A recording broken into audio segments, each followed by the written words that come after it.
Chapitre 1, le retour. Le tarmac de l'aéroport international de Denver s'étendait à perte de vue sous le soleil ardent du Colorado, reflétant les mois interminables que le capitaine Derek Wolfe avait passés dans les montagnes afghanes. À 38 ans, Derek affichait la posture disciplinée d'un militaire de carrière, larges épaules carrées, yeux gris acier qui ne laissaient rien passer, et mains qui avaient appris à rester fermes dans les pires circonstances.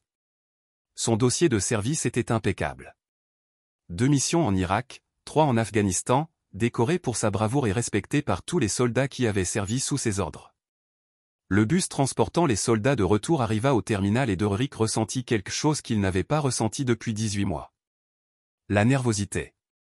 Non pas la conscience tactique qui le maintenait en vie dans les zones de combat, mais l'excitation d'un homme sur le point de retrouver la famille qu'il avait portée dans son cœur à chaque échange de tirs, chaque nuit blanche de garde, chaque instant où la mort semblait plus proche que son souffle. Sa femme Monica était son point d'ancrage depuis leur rencontre 12 ans plus tôt lors d'une collecte de fonds pour l'armée à Colorado Springs. Elle travaillait alors comme coordinatrice d'événements, ses cheveux au burn illuminant la lumière tandis qu'elle se faufilait avec agilité dans la foule, ses yeux verts brillants d'intelligence et de chaleur. Derek était un jeune lieutenant fraîchement déployé. Et Monica semblait incarner tout ce qu'il y avait de meilleur dans le monde qu'il se battait pour protéger. Leur fille Lily, aujourd'hui âgée de 16 ans, avait 4 ans lors de son premier déploiement. Elle courait à la porte dès qu'elle entendait son camion dans l'allée, hurlant « Papa » de joie.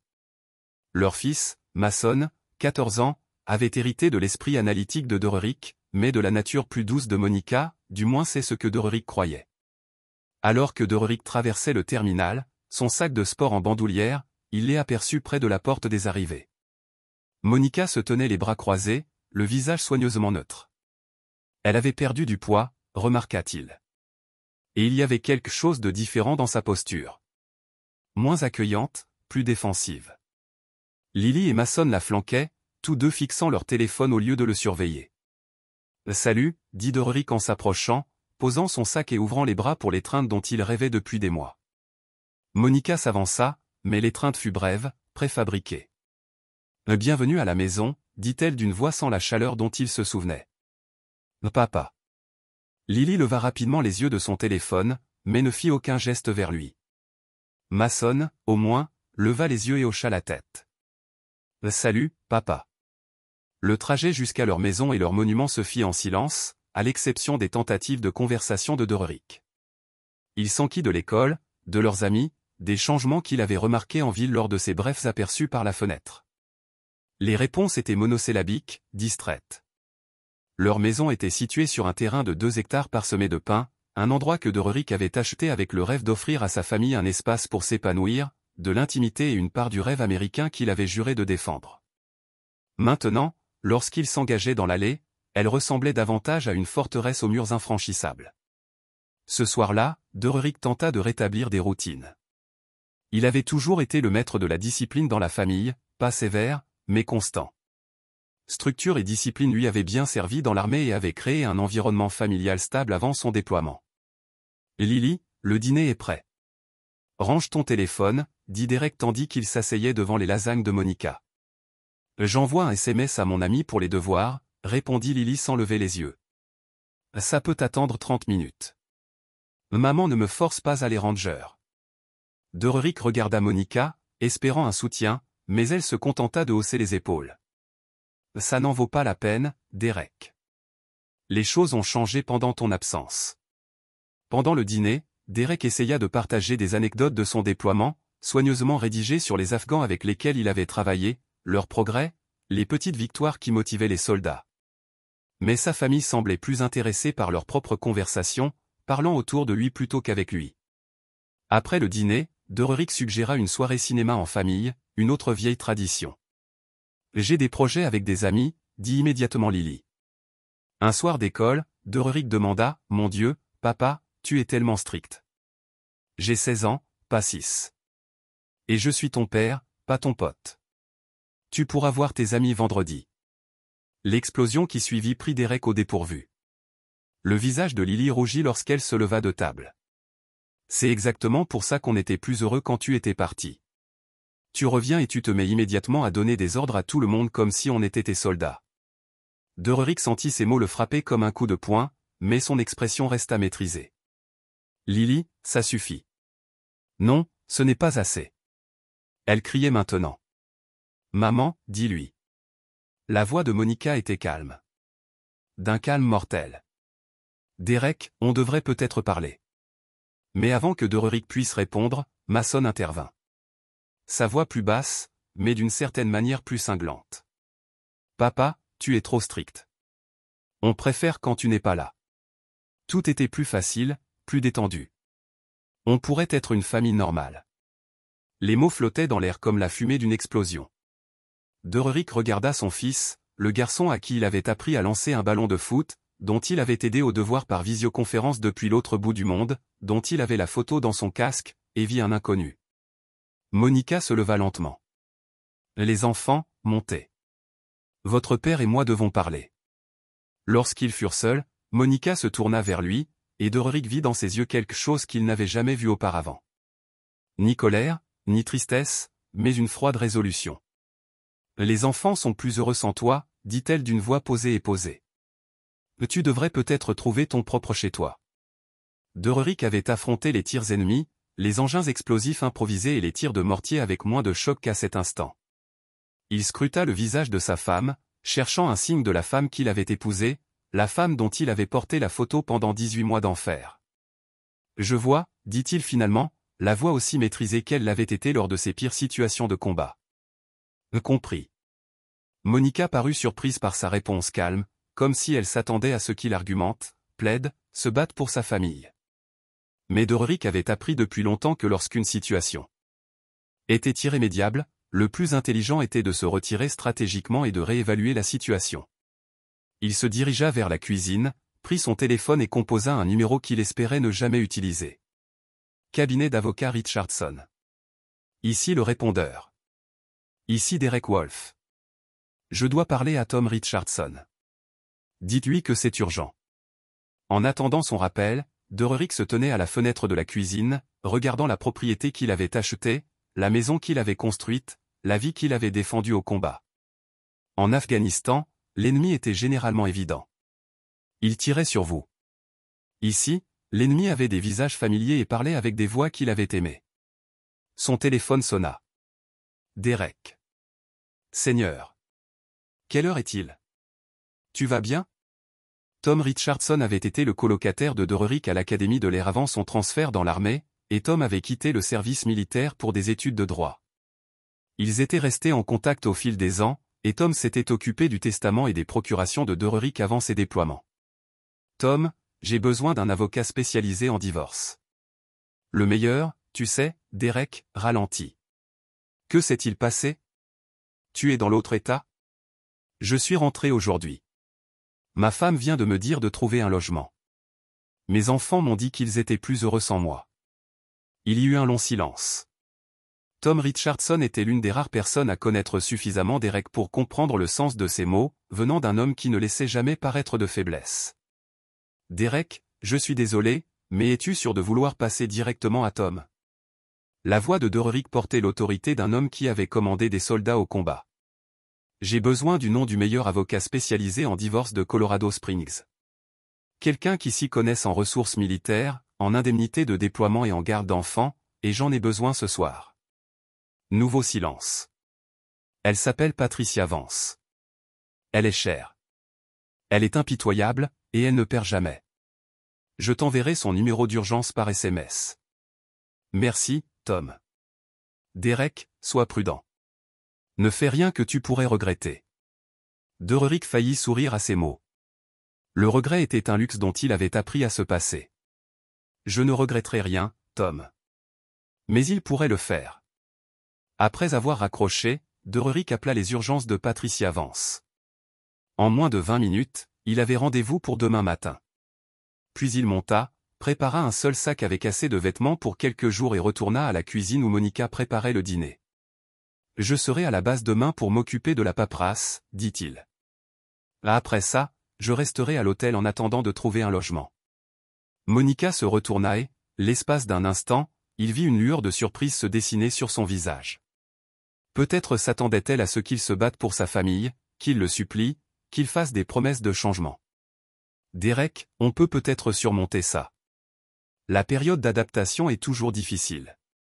Après son déploiement, Dererik regarda sa femme, la regarda attentivement, et remarqua des choses qui avaient échappé à son choc émotionnel. Elle portait un nouveau parfum, plus léger et plus cher que ce qu'elle choisissait habituellement. Ses ongles étaient parfaitement manucurés, un soin qu'elle avait rarement pris pendant leur mariage. Il y avait en elle une lueur qui trahissait celle de quelqu'un qui vivait sa vie à sa façon. Non, dit-il simplement. On ne peut pas, il prit son sac et se dirigea vers la porte, puis s'arrêta et se retourna. Monica, quand tout sera terminé, tu regretteras de ne pas avoir agi différemment. Mais ce sera trop tard. Est-ce une menace? Le sourire de Dererik était froid, la même expression qui faisait reculer les combattants ennemis lors des interrogatoires. Non, c'est une promesse. Il sortit dans la nuit du Colorado, jeta son sac dans son camion et roula vers la ville. Derrière lui, la maison qu'il avait appelée son foyer était illuminée comme un phare, chaleureuse et accueillante. Mais cette chaleur ne lui convenait plus. Dererik avait appris quelque chose d'important dans l'armée. Quand quelqu'un vous révèle sa véritable identité, croyez-le dès le premier regard.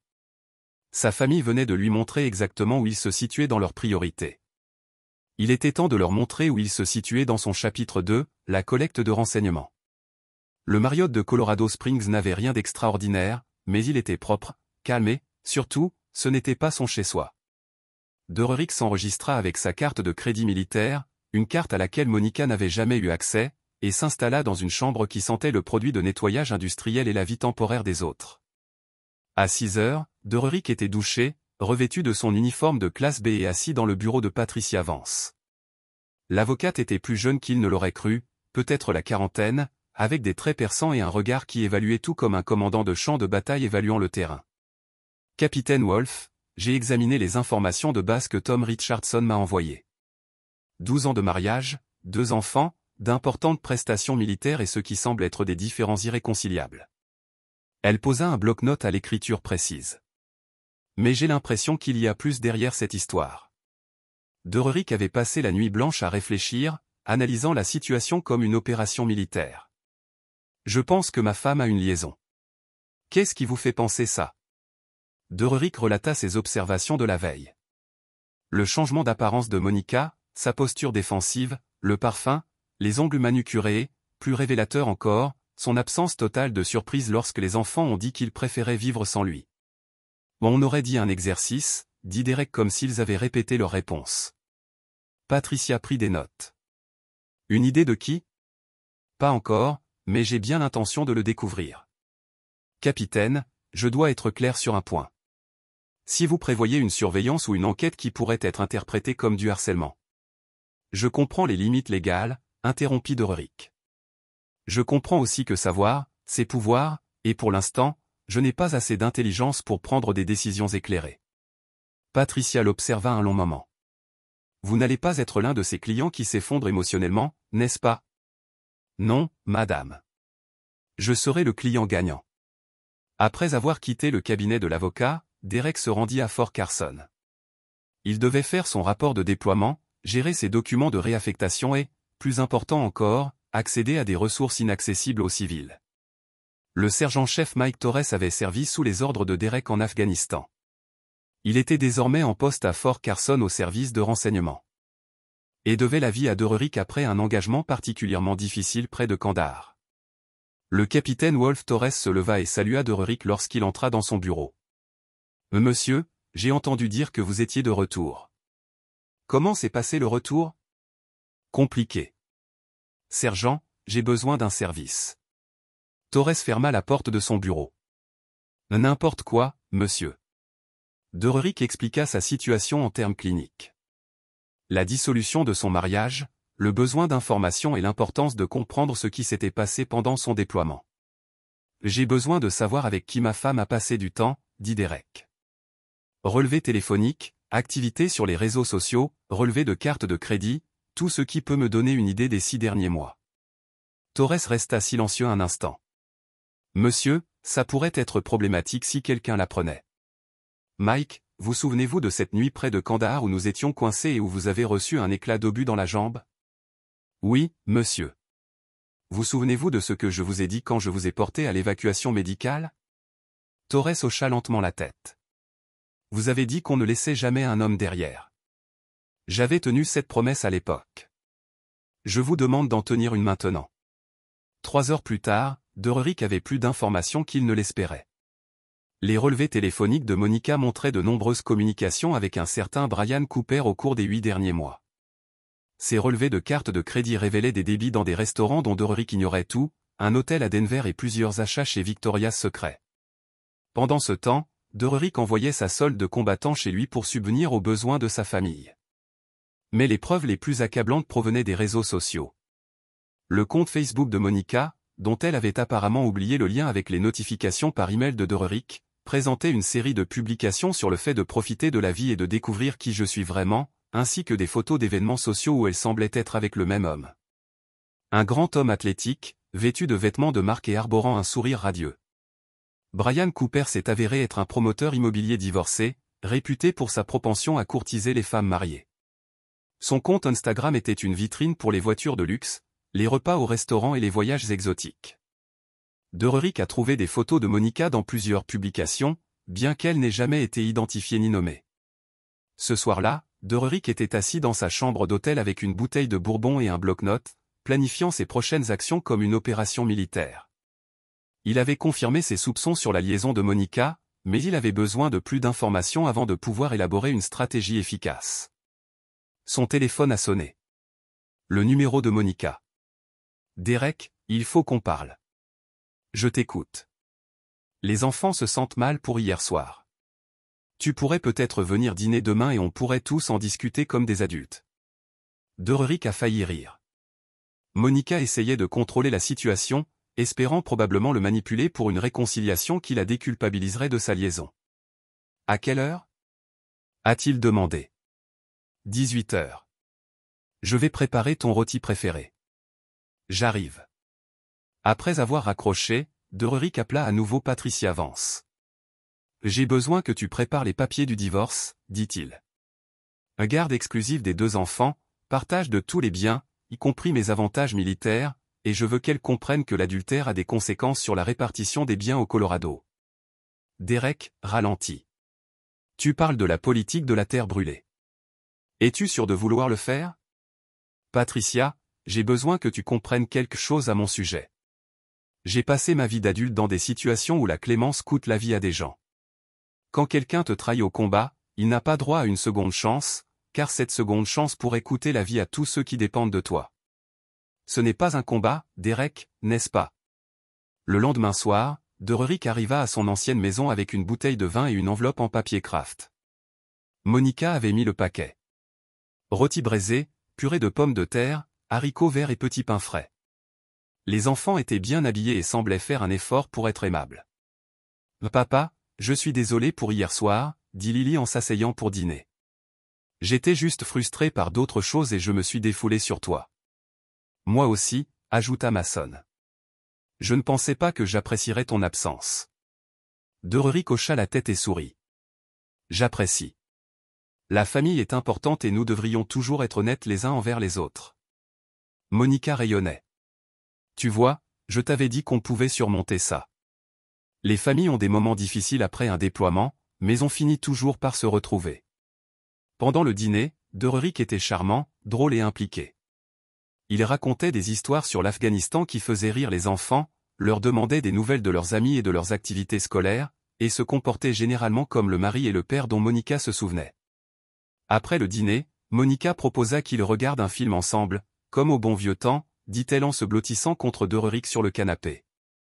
Dererick attendit que les enfants soient absorbés par le film, puis s'excusa discrètement pour aller aux toilettes. Au lieu de cela, il se rendit au bureau de Monica et brancha un petit appareil sur son ordinateur, un cadeau du sergent Torres qui lui permettrait d'accéder à distance à ses emails et à ses fichiers. À la fin du film, Dererick se leva et prit l'enveloppe manille qu'il avait apportée. « Avant de partir, Monica, j'ai quelque chose pour toi. » Le visage de Monica s'illumina. « Derek, tu n'étais pas obligé de m'apporter un cadeau. »« Oh, mais moi, si. » Dererick lui tendit l'enveloppe. Monica l'ouvrit et Dererick vit son visage se vider de ses couleurs en voyant les papiers du divorce, les copies imprimées de ses SMS avec Brian Cooper et plusieurs photos des réseaux sociaux. « Derek, je peux t'expliquer.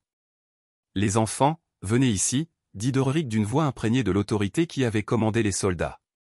Lily et Mason sortirent du salon, l'air perplexe. Doric fit face à sa famille, aux personnes pour lesquelles il avait risqué sa vie, à la raison pour laquelle il avait enduré 18 mois d'enfer en Afghanistan, et fit son dernier bilan. Lily Mason, je veux que tu comprennes quelque chose sur les choix et leurs conséquences.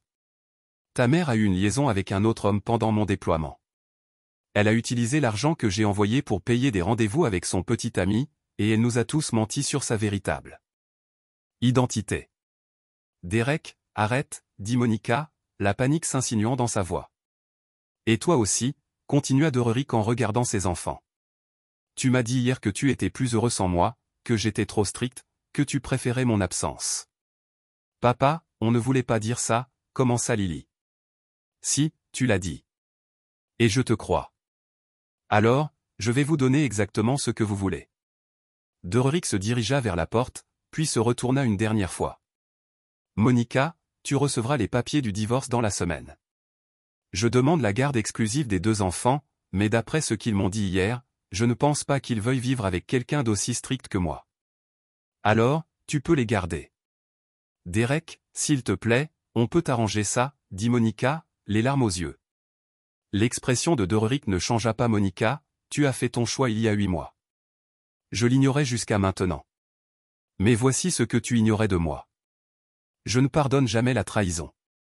Tu ne peux pas abandonner tes enfants comme ça. Je ne partirai pas. Je leur donne ce qu'ils ont dit vouloir. Une vie sans leur père strict. Considère ça comme mon dernier cadeau à cette famille. Doric sortit dans la nuit, laissant derrière lui le bruit des sanglots de Monica et les protestations confuses de ses enfants. En rentrant à son hôtel, Doric ressentit quelque chose qu'il n'avait pas ressenti depuis son premier échange de tirs en Irak. Une clarté absolue sur ce qu'il fallait faire. Sa famille avait fait son choix. Maintenant, il était temps de faire le sien. Chapitre 3, Planification stratégique. La chambre d'hôtel de Doric avait été transformée en centre de commandement. Documents juridiques, dossiers financiers, photos de surveillance et notes tactiques couvraient chaque surface plane. Sur l'écran de son ordinateur portable, les publications de Brian Cooper sur les réseaux sociaux dressaient le portrait d'un homme collectionneur de trophées, de jouets coûteux, de voyages exotiques et de femmes d'autres hommes. Patricia Vance avait appelé ce matin-là pour faire le point sur la procédure de divorce. L'avocat de Monica souhaite négocier. Il invoque une folie passagère due au stress de votre déploiement et demande une thérapie plutôt qu'un divorce. Que leur avez-vous dit? Que mon client ne négocie pas avec les terroristes? Derek sourit presque. Il avait bien choisi son avocat, mais le divorce n'était que la première étape d'une stratégie plus vaste. Derek avait passé des nuits blanches à analyser la situation sous tous les angles, à identifier ses objectifs et les ressources disponibles pour les atteindre. Il ne s'agissait pas de gagner un procès. Il s'agissait d'une victoire totale. Son premier arrêt ce matin-là fut la police de Colorado Springs. L'inspectrice Lisa Hartwell avait travaillé avec Derek au sein d'une force d'intervention conjointe 3 ans plus tôt, enquêtant sur un sous-traitant militaire qui vendait des armes aux insurgés. Elle était intelligente, minutieuse et, surtout, elle comprenait la différence entre justice et vengeance. Derek Wolf, dit-elle alors qu'il entrait dans son bureau. J'ai entendu dire que tu étais de retour de mission. Comment t'adaptes-tu à la vie civile? Tu apprends de nouvelles choses chaque jour. Lisa, j'ai besoin de conseils sur une affaire personnelle. Derek m'a expliqué sa situation, sa liaison, son divorce et ses soupçons quant à la présence de Brian Cooper, bien plus que des vêtements coûteux et des paroles en l'air. Tu veux que je vérifie les antécédents du petit ami de ta femme, demanda Lisa. Je veux savoir s'il est le genre d'homme qui devrait être près de mes enfants. Si Monica doit les garder la plupart du temps, j'ai besoin de savoir qu'ils sont en sécurité. Lisa observa Doric un long moment, et s'il n'est pas en sécurité, je m'en occupe. 2 heures plus tard, Doric avait le casier judiciaire complet de Brian Cooper, ses dossiers financiers et ses antécédents professionnels. Cooper avait 2 condamnations pour conduite sous influence, une ordonnance restrictive déposée par son ex-femme pour violence conjugale, puis abandonné une plainte civile déposée par un associé qui accusait Cooper d'avoir volé des listes de clients et saboté ses transactions immobilières. Plus intéressant encore, Cooper était lourdement endetté malgré son style de vie fastueux. Son entreprise immobilière était échec. Il avait des arriérés d'impôts et sa voiture de luxe avait 3 mois de retard de paiement. C'était le genre d'homme qui avait besoin d'une sugar mama et de Monica, avec son accès aux avantages militaires et à la solde de déploiement de Derrick. Il correspondait parfaitement au profil. Le téléphone de Derrick vibra, accompagné d'un SMS de Monica. Les enfants veulent te voir. Tu peux venir ce soir? Au lieu de répondre, Derek se rendit chez lui et se gara de l'autre côté de la rue. À 16h30, Lily et Mason descendirent du bus scolaire et entrèrent. À 17h15, la BMW de Brian Cooper s'arrêta dans l'allée de Derrick. Derrick observa à la jumelle Cooper arriver à sa porte avec un bouquet de fleurs et une bouteille de vin. Monica ouvrit la porte, vêtue d'une robe rouge que Derrick n'avait jamais vue auparavant, une robe moulante et chère qui criait « Seconde chance à la jeunesse ». Ils s'embrassèrent sur le porche de Derrick avant d'entrer. Derrick passa un coup de fil. « Sergent Torres, j'ai besoin d'une autre faveur. »« Oui, monsieur. J'ai besoin que vous appeliez les services de protection de l'enfance. Signalement anonyme à propos d'une situation susceptible de mettre en danger le bien-être des mineurs. » Derek a donné son adresse personnelle et a suggéré qu'il pourrait enquêter sur des signalements d'abus d'alcool et de violence conjugale impliquant un homme ayant accès à des enfants sans surveillance. Il a mentionné le nom de Brian Cooper et a suggéré une vérification des antécédents. « Monsieur, êtes-vous sûr de cela, Mike? Ce sont mes enfants là-dedans avec un homme qui a des antécédents de violence envers les femmes. S'il leur arrivait quelque chose parce que je n'ai pas agi selon les renseignements dont je disposais, comment vous sentiriez-vous? » Compris, monsieur. Je vais appeler. La prochaine étape de Derrick était l'agence immobilière de Brian Cooper. La réceptionniste était une jeune blonde qui parut bouleversée lorsque Derek se présenta comme un ancien combattant récemment revenu de guerre et intéressé par l'achat d'une propriété. Monsieur Cooper est en réunion avec un client, a-t-elle dit. Mais je peux vous fixer un rendez-vous pour demain. En fait, j'espérais faire une surprise à ma femme. Elle travaille avec Brian, Monica Wolf. Peut-être pourriez-vous m'aider à organiser une sortie romantique. Le visage de la réceptionniste s'illumina. Oh, Monica, elle est si gentille. Monsieur Cooper parle d'elle tout le temps. Ils forment un couple adorable. Derrick a gardé son air amical tout en classant l'information. Même les employés de Cooper étaient au courant de la liaison. Quand se rencontrent-ils habituellement? Je veux m'assurer de ne pas perturber leur rendez-vous professionnel. Généralement les mardis et jeudis après-midi, et parfois ils dînent ensemble le week-end. Monsieur Cooper dit qu'elle est l'une de ses clientes les plus importantes. Derrick a remercié la réceptionniste et est parti, se rappelant de demander à Patricia de citer à comparaître les documents professionnels de Brian Cooper. Si Monica utilisait l'argent de Derrick pour investir dans l'immobilier avec son petit ami, c'était une fraude. Ce soir-là, Derrick a reçu un appel de Patricia Vance. « Derek, nous avons un problème. Les services de protection de l'enfance se sont présentés chez vous ce soir. Monica est furieuse, affirmant que vous les avez appelés par méchanceté. Ont-ils trouvé quelque chose d'inquiétant? Ils ont trouvé un homme ayant des antécédents de violence conjugale dans la maison avec vos enfants. Ils ont ouvert une enquête. » Bien, Derek. C'est jouer avec le feu. Si Monica peut prouver que vous avez passé cet appel, elle ne peut rien prouver.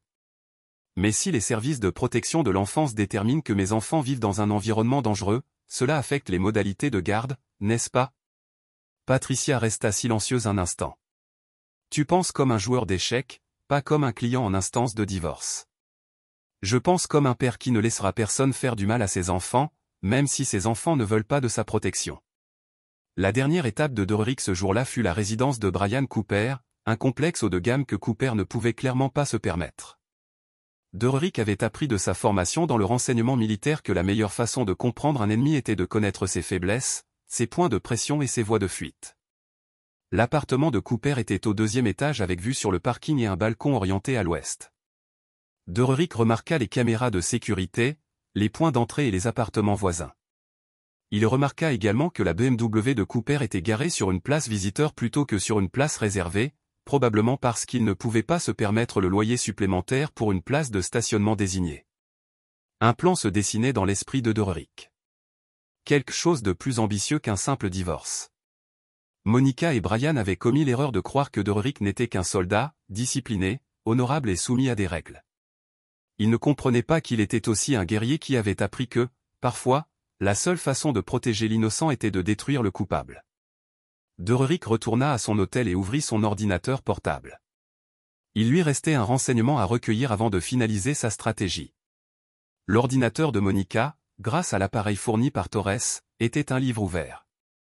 Dererik parcourut 8 mois de photos et de documents qui dressaient le portrait d'une femme qui préparait sa rupture bien avant son retour de mission.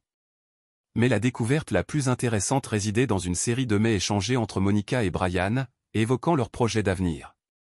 Ils n'avaient pas seulement une liaison. Ils prévoyaient de prendre Derek au maximum de sa valeur. Monica avait rassemblé des informations sur les avantages militaires de Dererik, sa solde de déploiement et son indemnité d'invalidité d'anciens combattants. Brian la conseillait sur la manière d'optimiser son indemnisation et de minimiser les droits parentaux de Derek. Dans un courriel, Brian avait écrit « Une fois qu'on l'aura complètement mis hors jeu, on pourra vraiment commencer à vivre. Les militaires sont tous pareils. Ils accordent de l'importance à l'honneur et au devoir, mais l'argent est le seul facteur. Le temps qu'ils comprennent ce qui se passe, il sera trop tard. » Réponse de Monica. De toute façon, les enfants te préfèrent déjà à lui. Une fois le divorce prononcé, on pourra être une vraie famille. Dererik fixait l'écran, sentant une sensation de froid et de finalité s'installer dans sa poitrine. Il ne le trahissait pas seulement. Il prévoyait de l'effacer complètement de la vie de ses enfants. Dererik ferma l'ordinateur portable et se versa 2 doigts de bourbon. Demain, il mettrait son plan à exécution. Mais ce soir, il s'autorisa à pleurer la famille qu'il croyait avoir.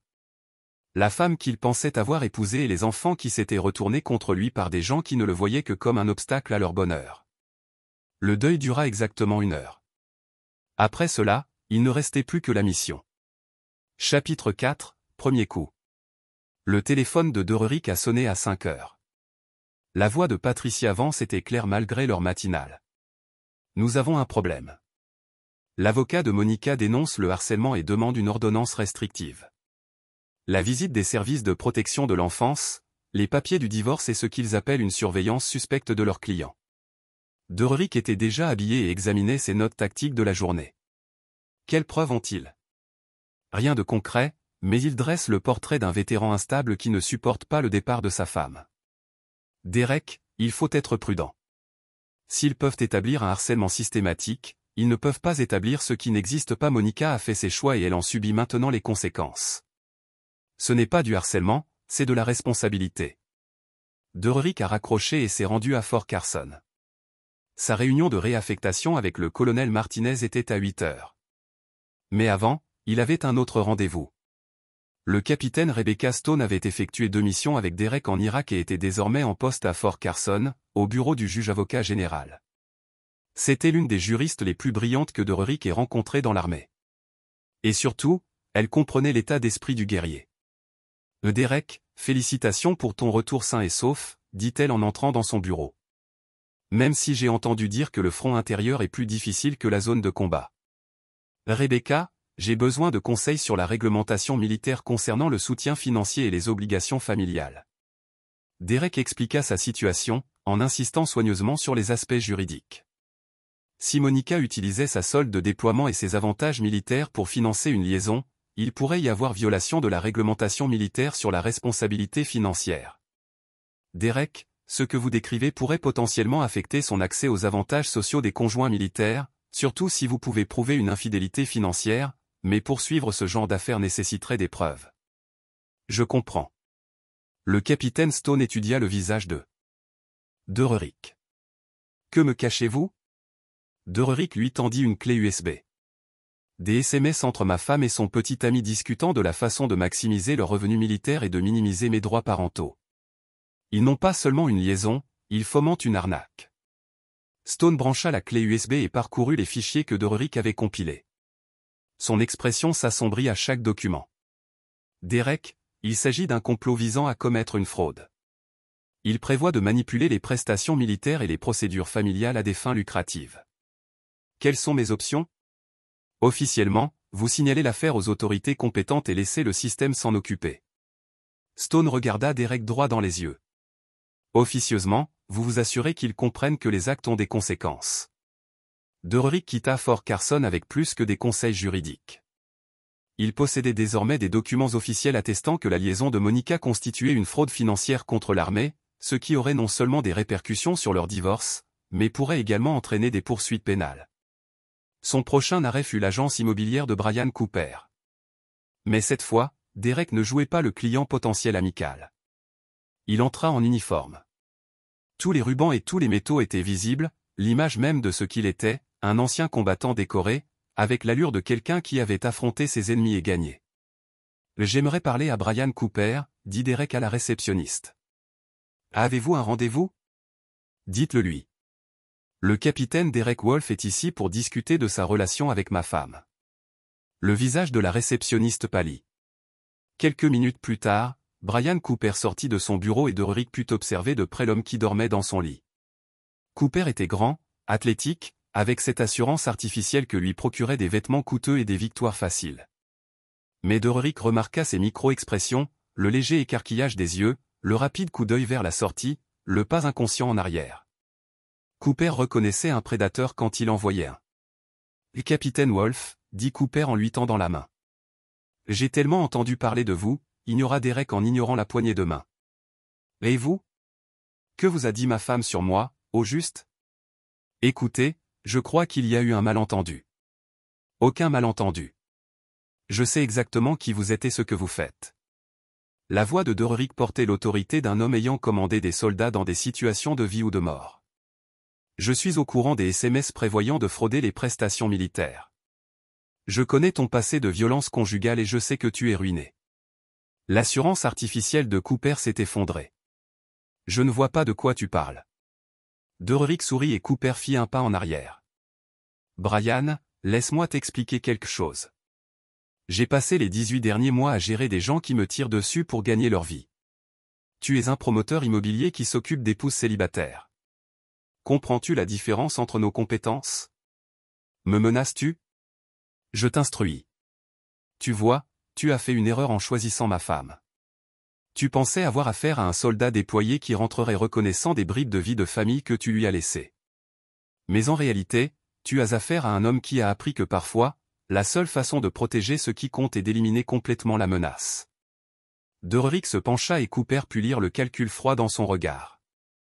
Voilà ce qui va se passer. Tu vas mettre fin à ta relation avec ma femme. Tu vas quitter Colorado Springs et tu vas disparaître complètement de nos vies. Et si je ne le fais pas, le sourire de Derek s'élargit. Tu découvriras alors à quel point un homme peut être créatif quand il a du temps, des ressources illimitées et absolument rien à perdre. Derek se retourna pour partir, puis s'arrêta à la porte. Oh, et Brian, tu devrais peut-être vérifier ton rapport de solvabilité. J'ai entendu dire que le vol d'identité est un vrai problème ces jours-ci. Cet après-midi-là, Derek reçut un appel du sergent Torres. Monsieur, vous m'avez demandé de surveiller certains comptes sur les réseaux sociaux.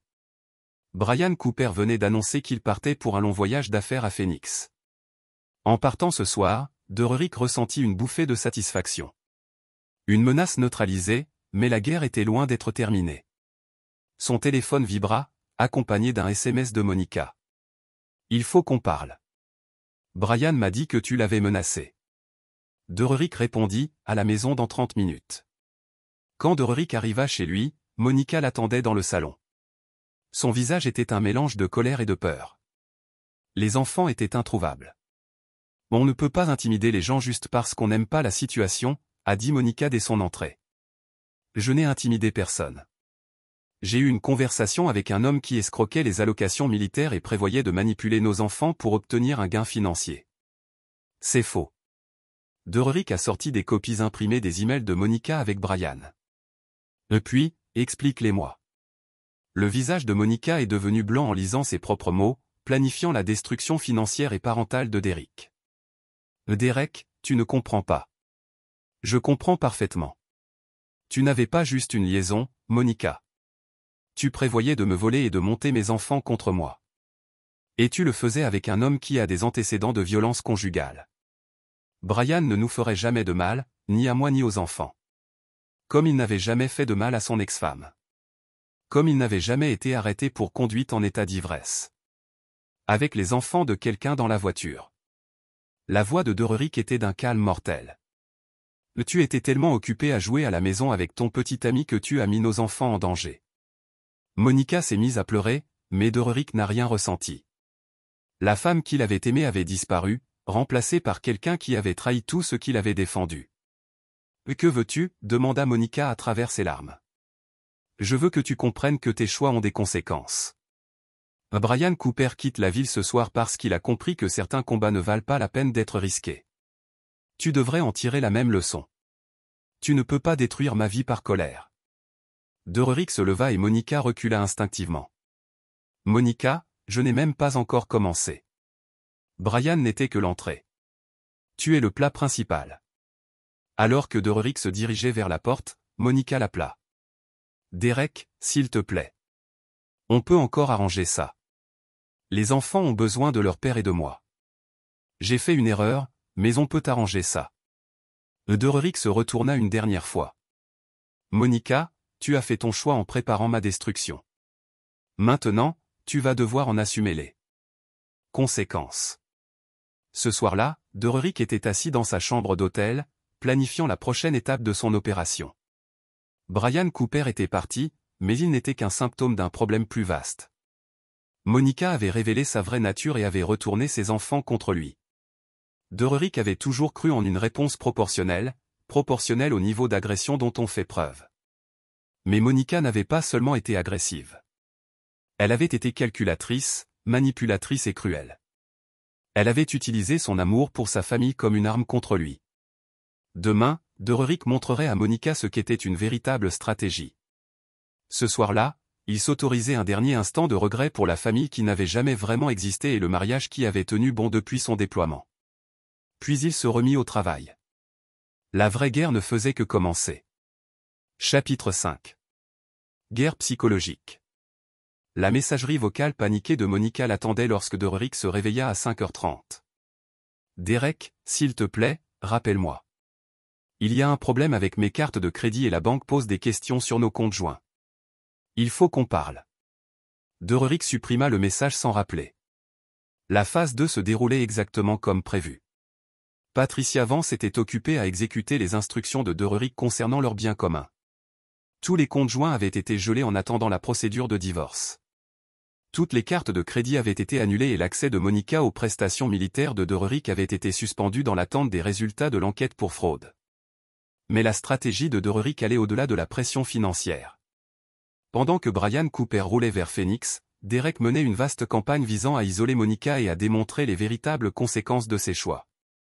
Sa première étape fut l'école primaire Monument, où il rencontra la directrice Jennifer Walsh pour discuter des besoins éducatifs de ses enfants pendant la procédure de divorce. « Capitaine Wolf, je suis vraiment désolé d'apprendre la situation de votre famille, » dit la directrice Walsh alors qu'ils étaient assis dans son bureau. « Lily et Mason sont de bons enfants, mais j'ai remarqué des changements de comportement récemment. » De quel genre de changement s'agissait-il? Les notes de Lily ont considérablement baissé et elle est devenue provocatrice envers les enseignants. Mason s'est replié sur lui-même et ne participe plus aux activités qu'il aimait auparavant. Et franchement, certains autres parents ont exprimé leurs inquiétudes quant à la présence d'hommes qu'ils ne reconnaissent pas venant chercher les enfants. Dororik a ressenti une véritable colère pour la première fois depuis le début de la situation.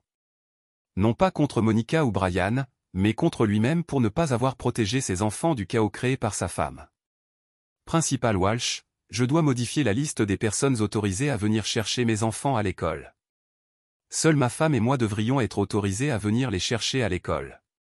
Si quelqu'un d'autre tente de venir, je veux être prévenu immédiatement. Bien sûr, Capitaine Wolf. Et si vous avez besoin de documents pour une procédure de garde concernant les résultats scolaires ou les problèmes de comportement des enfants, cela pourrait être utile. Merci. Dororik s'est ensuite adressé au conseiller financier qui gérait le compte d'investissement de Monica, celui qu'elle avait constitué grâce à sa solde de déploiement. Robert était un ami de la famille qui connaissait Dororik et Monica depuis des années. « Derek, bienvenue à la maison » a dit, l'air troublé. « Je dois vous poser des questions difficiles sur les récentes activités d'investissement de Monica, comme le fait qu'elle ait transféré d'importantes sommes d'argent dans des placements à haut risque à votre insu et sans votre consentement. Certains de ces placements lui ont été recommandés par quelqu'un qu'elle a décrit comme son associé, un certain Brian Cooper. » Dororik a hoché la tête d'un air sombre. « De combien parlons-nous ? près de 40 000 $ de votre solde de déploiement. De plus, elle a liquidé les fonds pour les études de vos enfants.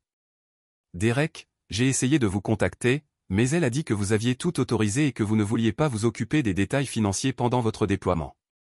Les fonds pour les études? Derek sentit une vague de froid s'installer dans sa poitrine. Monica n'avait pas seulement trahi leur mariage. Elle avait volé l'avenir de leurs enfants pour financer sa liaison. Robert, j'ai besoin que vous documentiez tout, chaque transaction, chaque conversation, chaque recommandation de Brian Cooper. Cela servira de preuve dans une procédure pour fraude. Cet après-midi-là, Derek a reçu un appel de l'inspecteur Hartwell. Derek, j'ai des informations intéressantes sur votre ami Brian Cooper. Nous venons de recevoir un rapport de la police de Phoenix. Cooper a été arrêté hier soir pour agression et conduite en état d'ivresse. Apparemment, il s'est battu dans un bar puis a essayé de rentrer à son hôtel. Quel timing! Derek, où étiez-vous hier soir entre 21 et 23 h? Dans ma chambre d'hôtel, au téléphone avec mon avocat. Pourquoi? Parce que quelqu'un a appelé l'hôtel de Cooper et lui a dit que son ex-femme répandait des rumeurs à son sujet dans un bar de Phoenix. Cooper est allé la confronter, a découvert qu'elle n'était pas là, s'est saoulé, a déclenché une bagarre avec des habitants du quartier qui n'ont pas apprécié son attitude et a fini en prison. Derek est resté silencieux un instant. C'est dommage pour Monsieur Cooper. Derek, c'est vous qui avez passé cet appel? Lisa, je m'occupais de mon avocat pour le divorce et des entretiens avec les services sociaux concernant le bien-être de mes enfants. Je n'ai pas le temps de m'inquiéter de ce que Brian Cooper fait à Phoenix. Ouais. Bon, Cooper va rester en Arizona un moment. Son audience de libération sous caution n'a lieu que la semaine prochaine, et apparemment, il n'a pas les moyens de se payer un avocat. Après avoir raccroché, Derek s'est accordé un moment de satisfaction. Le retrait de Brian Cooper de l'équation avançait plus vite que prévu, mais Derek n'avait pas eu à lever le petit doigt. Parfois, la meilleure stratégie consistait simplement à donner à ses ennemis assez de cordes pour se pendre. Ce soir-là, Derek se rendit chez lui pour ce qu'il avait annoncé à Monica comme étant une dernière conversation sur leur divorce. Monica l'attendait avec une bouteille de vin et ce qui semblait être une offre de paix. Le dîner préféré de Derek et une tenue qu'il avait toujours trouvée séduisante. Derek, je suis si heureuse que tu sois là, dit Monica en s'approchant de lui avec ce sourire qui lui avait autrefois fait battre le cœur. J'ai réfléchi à tout et je me rends compte que j'ai commis de terribles erreurs. Derek s'assit mais ne toucha pas au vin. Quel genre d'erreur? L'infidélité, évidemment. J'étais seul, perdu, et Brian en a profité. Mais Derek, on peut surmonter ça. Les couples survivent à l'infidélité. Derek observa le visage de sa femme. Même maintenant, elle essayait de le manipuler pour se faire la victime des circonstances plutôt que l'artisane de la trahison. Et l'argent, Monica? Quel argent? Les 40 000 $ que tu as investis avec Brian. Les fonds d'études que tu as liquidés. Les cartes de crédit que tu as utilisées au maximum pendant que j'esquivais les balles pour payer nos factures. Le sourire forcé de Monica s'est estompé. Je peux tout expliquer. J'en suis sûr. Mais d'abord, laisse-moi te donner des nouvelles. Brian Cooper a été arrêté à Phoenix hier soir. Agression et conduite sous influence. Il risque une lourde peine de prison. Et apparemment, il n'a pas les moyens de se payer un avocat parce qu'il est fauché. Le visage de Monica est devenu pâle. C'est impossible. Brian a de l'argent, des placements.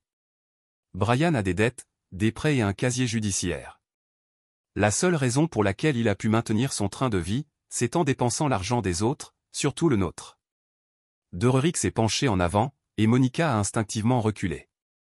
Monica, voilà ce que tu dois comprendre. Brian Cooper était un escroc qui ciblait les femmes de militaires pendant les déploiements. Tu n'étais pas sa petite amie. Tu étais sa cible. Et maintenant, tu es fauché, accusé de fraude, et ton petit ami est en prison dans un autre État. Derek, s'il te plaît.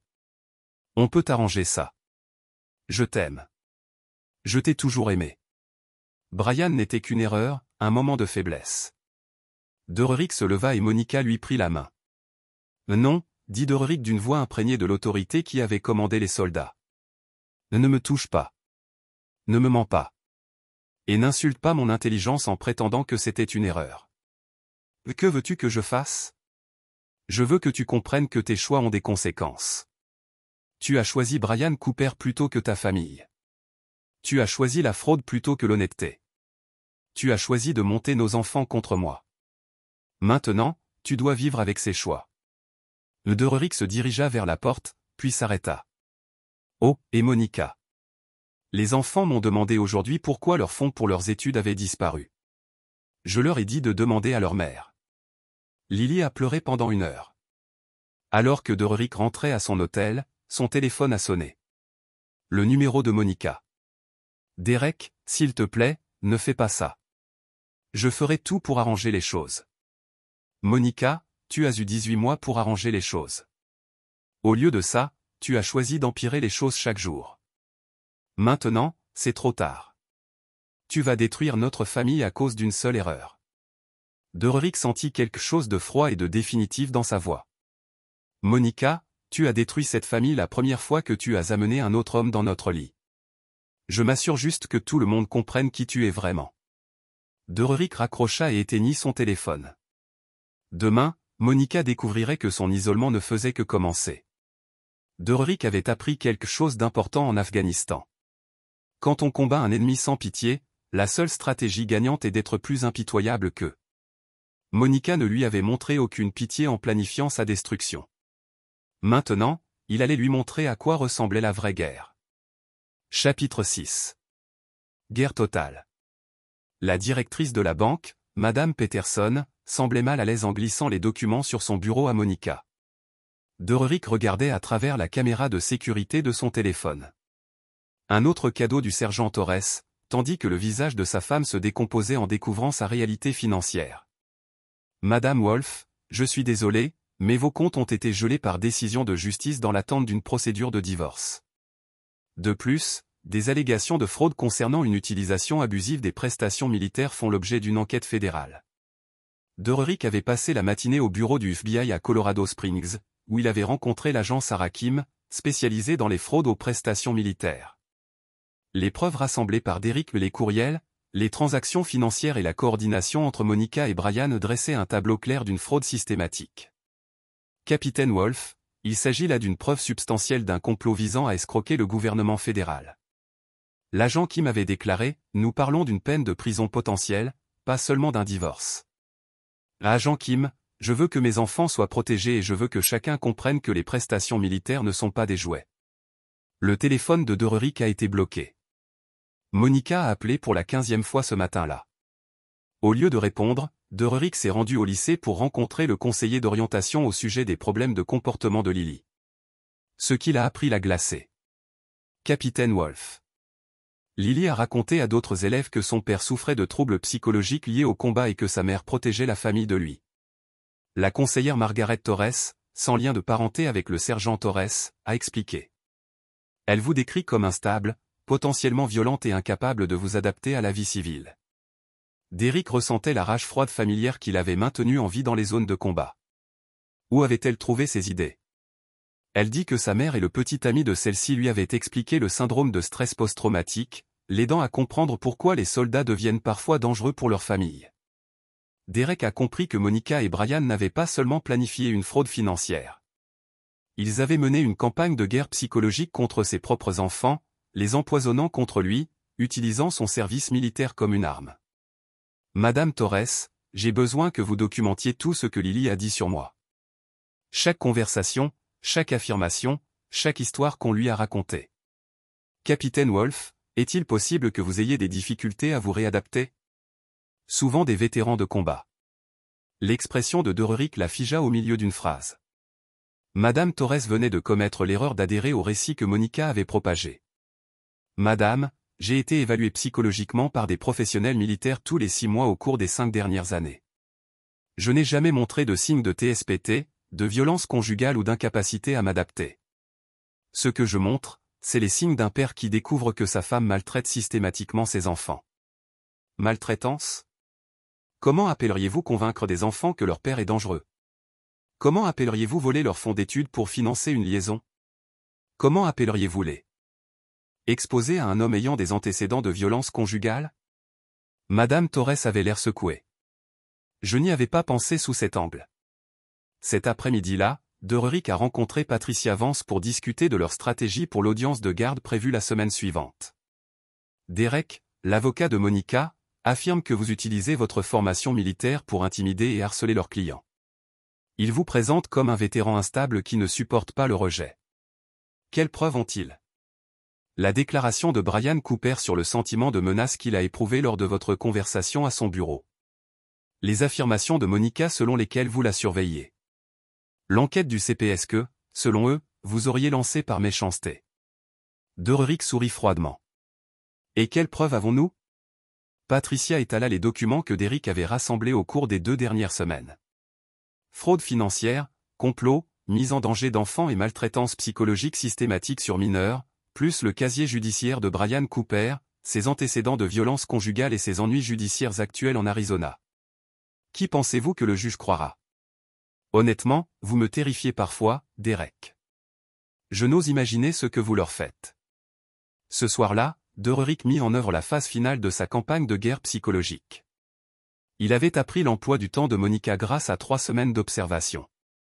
Tous les mardis et jeudis, elle allait à son club de lecture à la bibliothèque locale. Sauf qu'il n'y avait pas de club de lecture. Elle en profitait pour rencontrer Brian Cooper. Derrick arriva à la bibliothèque à 18h30 et trouva Monica assise seule à une table dans un coin, les yeux rivés sur son téléphone.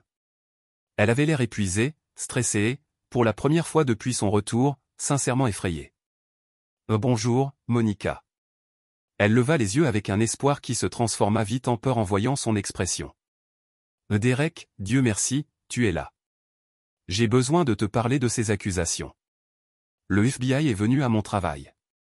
Mes amis posent des questions et les enfants sont perdus. » Derrick s'assit en face d'elle. « Les enfants sont perdus parce que tu leur mens depuis des mois. Tu les as convaincus que j'étais dangereuse, qu'ils étaient mieux sans moi, que tu les protégeais de leur père psychologiquement blessé. Je n'ai jamais dit que tu étais dangereuse. Lily a dit à sa conseillère d'orientation que je souffrais d'un traumatisme de combat et que je risquais de devenir violente. D'où lui est venue cette idée? » Le visage de Monica se fendit légèrement. Brian pensait que cela expliquerait pourquoi tu étais si stricte, si autoritaire. Nous essayions d'aider les enfants à comprendre.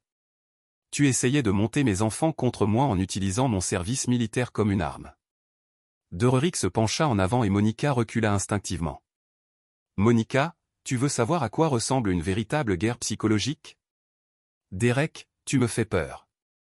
Tant mieux, parce que depuis 3 semaines, je démantèle systématiquement tout ce que tu as construit avec Brian Cooper.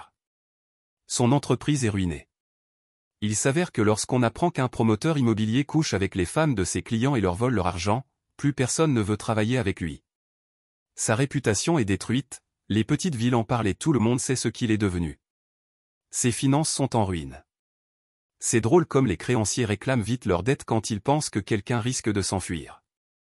Monica le regardait avec une horreur croissante. Brian est en prison. Monica, il est ruiné. Il est seul. Et il fait face à de graves accusations criminelles. Et tu sais le plus beau dans tout ça? Je n'ai pas eu besoin d'enfreindre une seule loi pour le détruire. Il fallait juste que je dise aux gens la vérité sur qui il était vraiment. Tu l'as ruiné. Non, Monica. Il s'est ruiné lui-même en choisissant de s'en prendre à ma famille. J'ai juste fait en sorte que tout le monde le sache. Derrick se leva et Monica leva vers lui un regard qui ressemblait à de la reconnaissance. Elle réalisait que l'homme qu'elle avait épousé était bien plus dangereux qu'elle ne l'avait jamais imaginé. Derek, je t'en prie. Je sais que j'ai fait des erreurs, mais on peut encore le faire. Monica, tu as fait ton choix. Tu as choisi un escroc plutôt que ton mari. Tu as choisi la fraude plutôt que l'honnêteté. Tu as choisi de maltraiter psychologiquement nos enfants plutôt que de faire face à ta culpabilité. Maintenant, tu dois en subir les conséquences. Et Lily et Mason? Ils sont innocents dans tout ça. L'expression de Derrick resta inchangée. Non, ils ne le sont pas. Ils m'ont dit qu'ils étaient plus heureux sans moi. Qu'ils préféraient mon absence. Ils ont choisi leur camp dans cette guerre, tout comme toi. Ce sont des enfants. Ils ne comprenaient pas ce qu'ils disaient. Ils en comprenaient assez pour me blesser délibérément. Ils en comprenaient assez pour choisir leur mère infidèle plutôt que leur père déployé. Ils en comprenaient assez pour croire que j'étais dangereuse plutôt que de faire confiance à l'homme qui les avait protégés toute leur vie. Derrick se dirigea vers la sortie de la bibliothèque, puis se retourna une dernière fois. Monica, tu voulais savoir à quoi ressemble la guerre psychologique. Ce n'est que le début. Quand j'aurai terminé, tout le monde saura exactement quel genre de femme tu es, quel genre de mère tu es et quel choix tu as fait, et tes enfants devront vivre avec la honte des actes de leur mère pour le restant de leurs jours. En rentrant à son hôtel, Derek ressentit une chose qu'il n'avait pas éprouvée depuis sa première mission réussie en Afghanistan, la satisfaction d'une opération parfaitement menée. Monica était isolée, Brian neutralisé, et la vérité sur leur complot se répandait par tous les moyens. Demain, Derek recevrait la confirmation que l'audience pour la garde des enfants avait été avancée en raison de nouveaux éléments concernant la protection de l'enfance. Monica découvrirait que sa campagne de guerre psychologique contre Derek s'était retournée contre elle de manière spectaculaire. Mais Derek n'en avait pas fini. La phase finale démontrerait à tous que Derek Wolfe n'oubliait jamais une trahison et ne pardonnait jamais à ceux qui avaient dressé ses propres enfants contre lui. Chapitre 7, le jugement. Le palais de justice de Colorado Springs grouillait de son cortège habituel de drames humains, mais la salle 3B se tut lorsque Derek entra, vêtu de son uniforme. Chaque métal et chaque ruban était exposé avec une précision militaire. Il avait appris depuis longtemps que la perception était souvent plus importante que la réalité, et il souhaitait que chacun comprenne parfaitement à qui il avait affaire. Monica était assise à la table des plaignants avec son avocat, David Shinn, l'air hagard et désespéré. Elle avait maigri. Ses vêtements étaient amples, et des cernes sous ses yeux trahissaient des nuits blanches et une panique croissante. Derek ne ressentait rien en la regardant. Ni colère, ni satisfaction, juste l'évaluation glaciale d'un objectif de mission. Patricia Vance s'était surpassée en préparation. Leur table était couverte de documents qui dresseraient le tableau d'une fraude systématique, de mise en danger d'enfants et de violence psychologique. Mais l'arme secrète de Derek ne se trouvait dans aucun de ces dossiers. Levez-vous pour l'honorable juge Rebecca Martinez. La juge Martinez était elle-même une vétérane, ayant servi comme officier du JAG avant de rejoindre les tribunaux civils. Derek avait fait des recherches approfondies sur son passé. Elle avait une tolérance zéro pour la fraude envers le personnel militaire et une haine particulière pour quiconque mettait en danger les enfants. Il s'agit d'une audience relative à la garde des enfants dans l'affaire Wolfe contre Wolfe. Le juge Martinez commença. J'ai examiné les documents préliminaires et je dois dire qu'il s'agit de l'un des dossiers les plus complexes que j'ai jamais vus impliquant des familles de militaires. L'avocat de Monica était le premier à plaider. Votre honneur, ma cliente demande la garde principale des enfants mineurs en raison de l'incapacité du capitaine Wolfe à s'adapter à la vie civile après son déploiement. Nous avons des preuves d'un comportement erratique, de tactiques d'intimidation et de ce qui semble être une campagne de harcèlement contre Madame Wolfe et ses associés. Derek faillit sourire. L'avocat de Monica lançait le récit de la guerre psychologique, ignorant que Derek avait anticipé cette stratégie précise. Le juge Martinez semblait sceptique. Quel genre de preuves? Conseiller. Témoignages des enfants eux-mêmes concernant le comportement strict et autoritaire de leur père, documentation d'un comportement intimidant envers l'associé de Madame Wolfe, dans le cadre d'une surveillance et d'un harcèlement systématique ayant débuté dès le retour du capitaine Wolfe de mission. Patricia Vance s'est levée. Votre honneur, nous aimerions présenter des preuves qui fourniront un contexte crucial au tribunal. Poursuivez, maître. Patricia a commencé à démonter méthodiquement le récit de Monica. Elle a présenté des relevés bancaires montrant l'utilisation frauduleuse par Monica des prestations militaires, des échanges par courriel entre Monica et Brian Cooper planifiant la destruction financière de Derek et des documents sur les antécédents criminels de Brian Cooper. Votre honneur, ce que M. Shinn qualifie de problème d'adaptation est en réalité la réaction appropriée d'un ancien combattant décoré lorsqu'il découvre que sa femme avait systématiquement fraudé les prestations militaires tout en entretenant une liaison avec un homme ayant des antécédents de violence conjugale. Le juge Martinez a étudié les documents. Madame Wolfe, avez-vous utilisé la solde de déploiement de votre mari pour financer des investissements personnels à son insu et sans son consentement?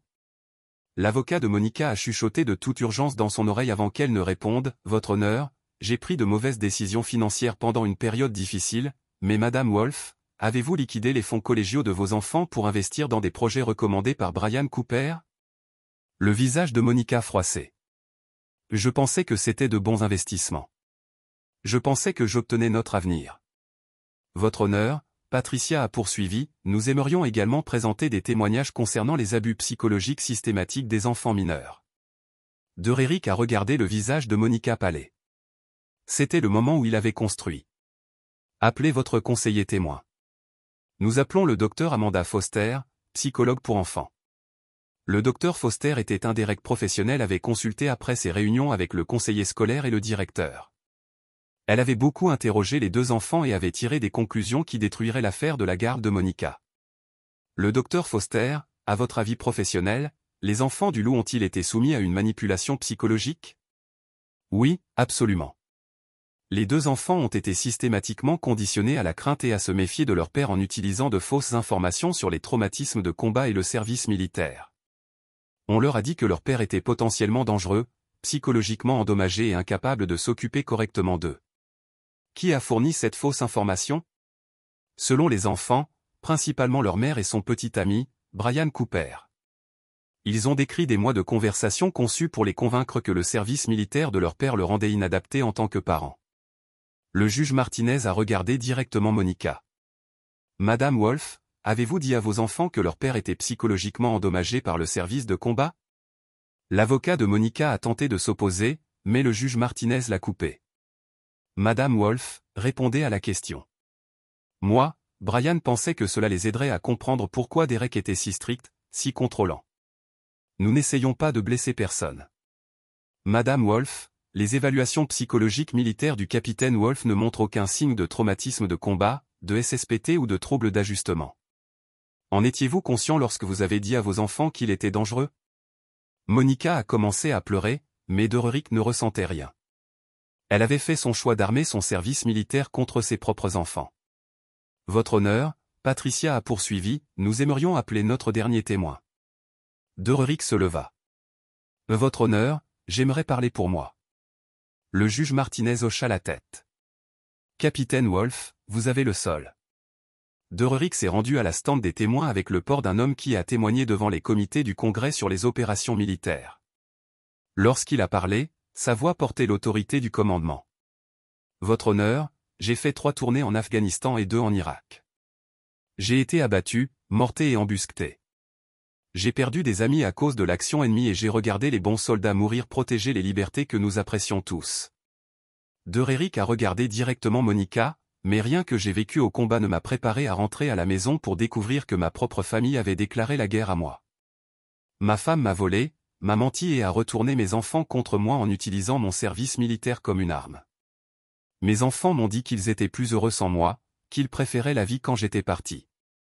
La voix de Dererick est restée calme, contrôlée, mais tout le monde dans la salle d'audience pouvait sentir l'acier en dessous. Votre honneur, j'ai été accusé d'être incapable de m'adapter à la vie civile. Mais la vérité est que je me suis parfaitement adapté. Je suis rentré chez moi en m'attendant à protéger et à subvenir aux besoins de ma famille. Quand j'ai découvert qu'ils étaient l'ennemi, j'ai adapté mes tactiques en conséquence. Le juge Martinez se pencha en avant. Capitaine Wolf, que demandez-vous à ce tribunal? Je demande que mes enfants soient placés dans un environnement où ils ne seront pas manipulés psychologiquement, financièrement menacés ou exposés à des criminels ayant des antécédents de violence domestique. Si cela signifie qu'ils vivent avec moi, alors j'accepte cette responsabilité. Si cela signifie qu'ils continuent de vivre avec leur mère, alors ils devront vivre avec les conséquences des choix qu'elle a faits. Dererick a regardé ses enfants qui étaient assis dans la galerie, confus et effrayés. Votre honneur, Lily et Mason m'ont dit qu'ils étaient plus heureux sans moi. Je les crois. Les enfants méritent de vivre avec le parent qu'ils choisissent. Mais les enfants méritent également de comprendre la vérité sur les choix de leurs parents et les conséquences de ces choix. Derek se tourna vers le juge Martinez. Je ne demande pas à ce tribunal de forcer mes enfants à m'aimer. Je demande à ce tribunal de s'assurer qu'ils comprennent la vérité sur ce qui est arrivé à leur famille et pourquoi. Le juge Martinez a été silencieux pendant un long moment, en examinant les documents répartis devant elle. Madame Wolf, vous avez commis une fraude contre les avantages militaires, en mettant en danger vos enfants en les exposant à un homme ayant des antécédents criminels, et systématiquement abusé de vos enfants en les convainquant que leur père était dangereux. Monsieur Chin, je ne sais pas quelle défense vous pourriez éventuellement monter pour ce comportement. L'avocat de Monica avait l'air vaincu. Votre honneur, mon client a fait des erreurs pendant une période difficile, mais elle aime ses enfants et son conseiller, l'amour ne justifie pas la fraude, la mise en danger des enfants ou les abus psychologiques. Le juge Martinez a examiné les deux parties. J'accorde la garde principale au capitaine Wolf avec des visites supervisées pour Madame Wolf en attendant la fin des conseils familiaux et une restitution financière. Madame Wolf, vous rembourserez tous les avantages militaires obtenus frauduleusement, et vous vous soumettrez à une évaluation psychologique avant que les contacts non surveillés avec les enfants mineurs ne soient restaurés. Dererick a ressenti quelque chose comme une satisfaction, mais il faisait froid, clinique. Il avait gagné, mais la victoire se sentait creuse lorsque le champ de bataille était sa propre famille. Alors qu'il quittait le palais de justice, Lily et Mason se sont approchés de Derek avec des larmes aux yeux. « Papa, nous n'avons pas compris ce qui se passait », a déclaré Lily. « Maman nous a dit que vous ne pourriez pas prendre soin de nous à cause de la guerre. » Dererick a regardé ses enfants. Les a vraiment regardés et a vu la confusion et la douleur que la manipulation de Monica avait causée. « Lily, Mason, vous avez fait vos choix. Tu m'as dit que tu étais plus heureux sans moi.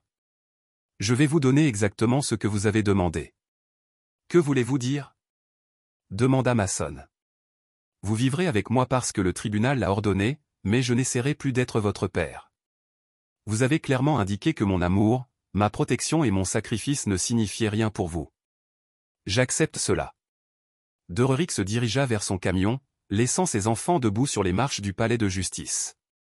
Il avait gagné la guerre, mais la victoire ressemblait exactement à ce que c'était, la destruction de tout ce qu'il espérait une fois protégé. Chapitre 8. Aftermath. 6 mois après l'audience en garde à vue, Derek s'est assis dans sa nouvelle maison, une simple maison de ranch-t-il à 20 minutes de Fort Carson, en passant en revue les bulletins de fil des enfants. Les notes de Lily s'étaient considérablement améliorées. Mason avait rejoint le club de robotique et les deux enfants voyaient un conseiller pour les aider à traiter la vérité sur la destruction de leur famille. Mais la maison ressemblait plus à une caserne militaire qu'à une maison. Dererick a fourni une structure, une discipline et tout ce dont ses enfants avaient besoin, mais la chaleur avait disparu. Il avait tenu sa promesse. Il était leur tuteur, pas leur père. La sonnette a sonné précisément à 1800 heures. Monica se tenait sur le porche, l'air nerveux et hésitant. Il s'agissait de sa première visite non surveillée depuis la fin de 6 mois de conseils ordonnés par le tribunal et de payer 47 000 $ en restitution pour sa fraude. « Derek, merci de m'avoir laissé les voir. » Dererick s'est éloigné sans commentaire. Monica avait perdu du poids, ses cheveux étaient plus courts et elle travaillait maintenant comme réceptionniste dans une clinique médicale. Le seul travail qu'elle pouvait obtenir après sa condamnation pour fraude est devenu un dossier public. Là, dans le salon faisant ses devoirs, Dererick a dit « Vous avez 2 heures ». Dererick s'est retiré à son bureau à domicile où il pouvait surveiller la conversation à travers le système de sécurité qu'il avait installé. Il avait appris à ne faire confiance à personne avec le bien-être de ses enfants. À travers la caméra, Dererick regarda Lily et Mason saluer leur mère avec des câlins polis mais lointains. L'affection facile avait disparu, remplacée par la politesse prudente des enfants qui avaient appris que les adultes mentent. « Maman, comment va ton nouvel appartement ?» Lily a demandé, « C'est petit, mais c'est confortable. Peut-être que le mois prochain, vous pouvez passer un week-end avec moi. » Dererick a noté que Monica n'avait pas mentionné que son appartement était en fait une efficacité de studio ou qu'elle pouvait à peine se le permettre sur son salaire de réceptionniste.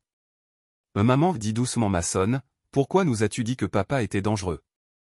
Le conseiller dit qu'il n'a jamais eu de SSPT ou de problème de la guerre. » Le visage de Monica se froissait légèrement. « Mason, j'étais confus et effrayé. Brian m'a dit des choses sur des soldats qui n'étaient pas vraies, et je le croyais parce que j'étais seul. Mais tu savais que papa n'était pas comme ça. » Lily a dit, « Vous saviez qu'il n'a jamais blessé personne ou a agi fou. Pourquoi vous avez-vous menti ?» Dererick a regardé son ex-femme lutter pour répondre à la question de sa fille. La vérité était que Monica avait été disposée à détruire la relation de ses enfants avec leur père pour justifier sa propre trahison. Mais elle ne pouvait pas dire ça à un enfant de 16 ans. « J'ai fait de terribles erreurs, » a déclaré Monica. « Comme vous l'avez compris. » Puis Dererick a dit, « Les enfants ne mentent généralement pas sur leurs sentiments envers leurs parents. Mais maman nous a fait croire des choses qui n'étaient pas vraies. Lily, à un moment donné, vous avez choisi de croire les mensonges de votre mère plutôt que de faire confiance au père qui vous a protégé toute votre vie. C'était votre choix. » Mason s'est avancé. Papa, nous étions des enfants. Nous ne comprenons pas ce qui se passait vraiment. Des années, assez anciennes pour la vérité et la manipulation. Était une vulnérabilité qui l'avait presque détruit. Une fois. Il pourrait à nouveau être retourné contre lui. Lily, je prends soin de toi. Vous avez de la nourriture, un abri, une éducation et des soins médicaux. Vous avez une structure et une discipline. De quoi avez-vous de plus? Nous avons besoin de notre père, cria Mason. La première vraie émotion de Rurik avait vu de lui depuis des mois. Nous avons besoin du père qui m'a appris à lancer un football et à aider Lily avec ses projets scientifiques et nous a raconté des histoires sur ses missions. Rurik se leva lentement et les deux enfants se recula instinctivement. Le geste a rappelé à Derek comment Monica avait réagi quand elle a finalement compris ce qu'elle s'était réveillée en lui. Ce père est mort en Afghanistan, a déclaré Rurik tranquillement. Il est décédé le jour où sa famille lui a dit qu'ils étaient plus heureux sans lui. Ce que vous avez maintenant, c'est ce que vous avez demandé. Un tuteur qui répond à vos besoins sans l'attachement émotionnel qui le rendait vulnérable à la trahison. Papa, ce n'est pas juste. Lily a protesté. Juste. La voix de Rurik portait le bord qui avait fait reculer les combattants ennemis pendant les interrogatoires.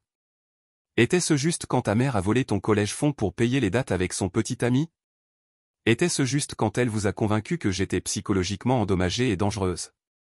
Était-ce juste quand vous avez dit à un vétéran de combat décoré que vous préfériez la vie sans lui? Les deux enfants pleuraient maintenant, mais Rurik ne ressentait rien. Il avait appris à tuer cette partie de lui-même qui pourrait être blessée par leurs larmes. Vous vouliez un père qui n'était pas strict, qui n'avait pas de règles, qui vous permette de faire ce que vous vouliez. Félicitations. C'est exactement ce que vous avez maintenant. Je réponds à vos besoins, mais je n'ai pas d'attente ni de demande. Vous êtes libre de faire vos propres choix et de vivre avec vos propres conséquences. Rurik se dirigea vers son bureau, puis s'arrêta et se retourna. Votre mère a détruit cette famille, mais vous l'avez aidé à le faire. Maintenant, vous vivez tous avec ce que vous avez créé. Cette nuit-là, Rurik s'est assis dans son bureau en révisant les rapports de renseignement de sa nouvelle mission, formant des soldats pour le déploiement dans des zones de conflit. Son téléphone bourdonnait d'un texte de Lily. Papa, s'il te plaît ne nous abandonne pas. Nous savons que nous vous blessons, mais nous voulons faire les choses correctement. Rurik regarda le message pendant longtemps, puis le supprime sans répondre. Il avait appris quelque chose d'important au lendemain de la trahison de sa famille. Le pardon était un luxe que les guerriers ne pouvaient pas se permettre. Au moment où vous avez pardonné à quelqu'un de vous avoir trahi, vous vous êtes rendu vulnérable à la trahison suivante. Ces enfants voulaient que leur père revienne, mais ce père avait été suffisamment faible pour aimer inconditionnellement, faire confiance et croire que la fidélité de la famille était incassable. Rurik avait tué cette faiblesse avec l'amour qui a rendu cela possible. L'homme qui est resté était exactement ce que sa famille avait créé. Un tuteur qui les protégerait des menaces externes, mais ne leur donnerait plus jamais le pouvoir de le détruire de l'intérieur. À l'extérieur, Colorado Springs s'est répandu sous une canopée d'étoiles, belle et froide. Rurik avait tout ce qu'il avait combattu. Ses enfants étaient en sécurité. Son ex-femme avait été tenue responsable. Et la justice avait été rendue. Mais la victoire était venue à un prix qui ne pouvait pas être mesuré dans les règlements des tribunaux ou les accords de garde. Rurik avait gagné la guerre par devenir quelqu'un que ses enfants ne pourraient plus jamais blesser. Il deviendrait également quelqu'un qu'ils ne pourraient plus jamais aimer. Et pour la première fois depuis ce début, Rurik s'est demandé si cela faisait de lui le vainqueur ou la victime. Chapitre 9. Le prix de la victoire. 2 ans s'étaient écoulés depuis l'audience de garde, et la maison de Rurik s'était installée au rythme d'une opération militaire bien gérée. Repas à des moments précis, les devoirs supervisés mais pas assistés, les tâches ménagères distribuées avec l'efficacité militaire. Lily avait maintenant 18 ans et se préparait à l'université. Mason avait 16 ans et était devenu grand et sérieux comme son père. Derek s'est assis dans son bureau à domicile un samedi matin, passant en revue la lettre d'acceptation de Lily à la Colorado State University. Elle avait été acceptée avec une bourse universitaire partielle. Impressionnant étant donné que ses notes avaient été la mesure pendant le chaos du divorce. Un coup à sa porte a interrompu sa critique. Lily se tenait dans l'embrasure de porte habillée pour son travail du samedi à la librairie locale. « Papa, pouvons-nous parler avant de partir pour le travail ?» Rurik a fait un geste sur la chaise en face de son bureau. Lily s'est assise, mais au lieu de la posée décontractée typique des adolescents, elle était assise avec une posture droite. L'un des nombreux changements que Dererick avait remarqué alors que ses enfants s'adaptaient à vivre avec lui. J'ai reçu la lettre d'acceptation à CSU. Lily a dit, j'ai vu. Félicitations, papa, j'ai besoin de te demander quelque chose, et j'ai besoin que tu sois honnête avec moi. Derek leva les yeux de ses documents. Au cours des 2 dernières années, ses enfants avaient appris qu'il avait toujours répondu aux questions directes, peu importe à quel point la vérité pourrait être inconfortable. Quand je pars à l'université, tu vas me manquer? La question a rattrapé Dererick en hors garde. Il a étudié le visage de sa fille, à la recherche de signes de manipulation ou de manipulation émotionnelle, mais n'a trouvé qu'une véritable curiosité teintée de tristesse. « Tu me manques ?» Dererick a demandé, comme un père manque sa fille. Pas comme un commandant manque un bon soldat. Dererick a posé son stylo et a vraiment regardé Lily. 18 ans, elle était devenue une jeune femme qui ressemblait physiquement à Monica, mais avait développé le style de communication directe de Dererick et la pensée analytique. Pourquoi cela ne peut pas dire ses enfants, mais quelque chose de plus difficile à définir. Éthique. Était incassable. Que mes enfants ne choisiraient jamais quelqu'un d'autre plutôt que leur père qui avait tout sacrifié pour eux. Les yeux de Lily se remplissaient de larmes, mais elle n'a pas détourné le regard. Papa, nous étions des enfants. Nous n'avons pas compris ce que maman nous faisait, à vous, à notre famille. Vous avez suffisamment compris pour me blesser délibérément lorsque j'avais besoin de votre soutien, mais nous avons passé 2 ans à essayer de compenser cela. Dererick a étudié le visage de sa fille. Elle avait raison.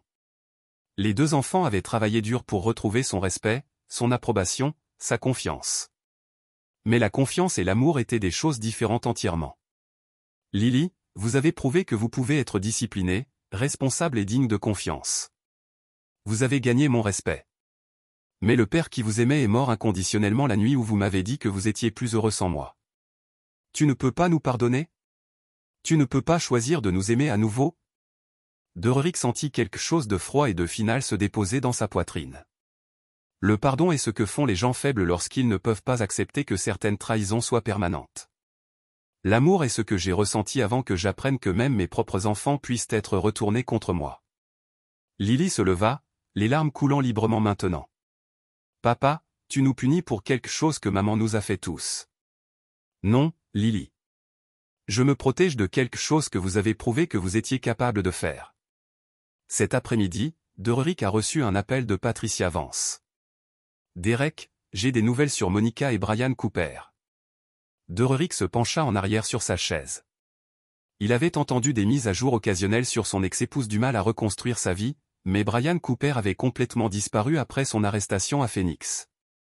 Cooper a été retrouvé mort dans une salle de motel à Tucson il y a 2 semaines. Suicide apparent. Il a laissé une note en s'excusant auprès de son ex-femme et en mentionnant quelque chose pour détruire les bonnes familles pour de l'argent. Dererick n'a rien ressenti à la nouvelle. Brian Cooper avait été un homme faible qui priait sur les femmes vulnérables et s'était finalement détruit lorsque ses programmes se sont effondrés. Et Monica? Travaillant toujours à la clinique médicale, vivant toujours dans ce studio. Derek, elle m'a demandé de vous contacter à propos de quelque chose. J'écoute. Elle veut savoir si vous envisageriez des conseils familiaux avec elle et les enfants. Elle dit qu'elle a appris des choses en thérapie qu'elle veut partager avec vous. Dererick a presque ri. Patricia, dites à Monica que l'heure du conseil familial était avant qu'elle ne décide de commettre une fraude et de retourner mes enfants contre moi. Il est trop tard maintenant. Derek, les enfants demandent cela aussi. Lily va bientôt à l'université et Mason aura 18 ans en 2 ans. C'est peut-être votre dernière chance d'avoir une vraie relation avec eux. J'ai une relation avec eux. Je suis leur tuteur. Ce n'est pas la même chose que d'être leur père. Dererick a mis fin à l'appel et s'est rendu à la cuisine où Mason se faisait un sandwich. Son fils avait augmenté de 6 au cours des 2 dernières années et était maintenant presque aussi grand que Derek avec les mêmes larges épaules et les mêmes mains régulières. « Papa, j'ai entendu Lily te parler ce matin. » dit Mason sans lever les yeux de son sandwich. « Que as-tu entendu ? Que vous ne nous aimiez plus parce que nous vous blessons quand maman nous mentait. » Derek s'est versé une tasse de café et s'est assis à travers de son fils. « Qu'en pensez-vous ? » Mason regarda directement Derek. Un autre changement par rapport au garçon qui évitait le contact visuel lors de conversations difficiles. Je pense que vous nous aimiez tellement que lorsque nous vous trahissons, cela vous a presque tué. Donc, vous avez tué cette partie de vous pour survivre. Dororik a été impressionné par l'analyse de son fils. C'est très astucieux. Papa, je comprends pourquoi tu devais te protéger, mais je comprends aussi que Lily et moi avons perdu notre père parce que nous étions assez stupides pour croire les mensonges de maman. Mason, que veux-tu que je dise? Je veux que vous disiez un jour, peut-être que vous pourriez vous laisser vous soucier de nous à nouveau. Pas maintenant, mais un jour. Dororik a étudié le visage de son fils. Mason avait hérité de l'esprit analytique de Dororik, mais contrairement à Derek, il conserverait la capacité d'espoir. Fils, se soucier des gens leur donne le pouvoir de vous blesser. J'ai appris cette leçon à la dure. Mais, papa, ne pas se soucier des gens vous rend invulnérable, mais seul. Dororik sentit quelque chose se fissurer dans sa poitrine. Pas le flot chaud de amour paternel, mais reconnaissance d'une vérité qu'il avait évitée. Ce soir-là, Dororik s'est assis sur son porche arrière, regardant le coucher de soleil peindre les montagnes du Colorado en orange et rouge brillant. Son téléphone bourdonnait d'un texte de Lily. « Papa, je t'aime même si tu ne peux pas m'aimer en retour. Je le ferai toujours. » Pour la première fois en 2 ans, Dororik a ressenti autre chose que l'évaluation du froid lorsqu'il a pensé à ses enfants. Pas l'amour. Il n'était pas sûr qu'il en était plus capable, mais quelque chose de plus chaud que le respect, plus profond que le devoir. Sa famille avait été détruite par la trahison, la cupidité et la manipulation. Ses enfants avaient été des armes utilisées contre lui par une femme qui avait apprécié son bonheur momentané sur le bien-être de tout ce qu'elle était censée protéger. Dororik avait gagné la guerre en devenant quelqu'un qui ne pouvait plus être blessé. Mais la victoire lui avait coûté la capacité de ressentir l'amour qui rendait la famille significative. Dororik a regardé son téléphone et a commencé à taper une réponse au texte de Lily. Puis il s'est arrêté, a supprimé le message et a rangé le téléphone. Certaines blessures étaient trop profondes pour guérir. Certaines trahisons étaient trop fondamentales pour pardonner. Certaines victoires ont été trop coûteuses pour célébrer. Dororik avait tout ce qu'il avait combattu. Ses enfants étaient en sécurité. Son ex-femme avait été tenue responsable, et il avait prouvé que le trahir était venu avec des conséquences qui ont duré éternellement. Mais alors qu'il était assis en regardant le coucher de soleil du Colorado, Dororik s'est rendu compte que la vengeance la plus impitoyable de toutes pourrait être celle qu'il avait infligée à lui-même, la destruction complète de sa capacité à être le père que ses enfants voulaient désespérément qu'il soit à nouveau. Il avait gagné la guerre en tuant tout ce qui vaut la peine de se battre. Et pour Derek Wolfe, vétéran de combat décoré et maître de la guerre stratégique, c'était la victoire la plus parfaite de toutes. Celui qui a assuré qu'il ne pourrait plus jamais être vaincu. Parce qu'il ne lui restait plus rien à détruire. Le soleil se couchait derrière les montagnes, beau et froid comme tout le reste dans le monde soigneusement contrôlé de Dororik. Il avait obtenu exactement ce qu'il exigeait, une vie où la trahison était impossible parce que l'amour n'existait plus. C'était, a expliqué Derek, l'opération militaire la plus réussie il avait déjà remportée et la victoire la plus creuse qu'il ait jamais obtenue. C'est là que notre histoire touche à sa fin.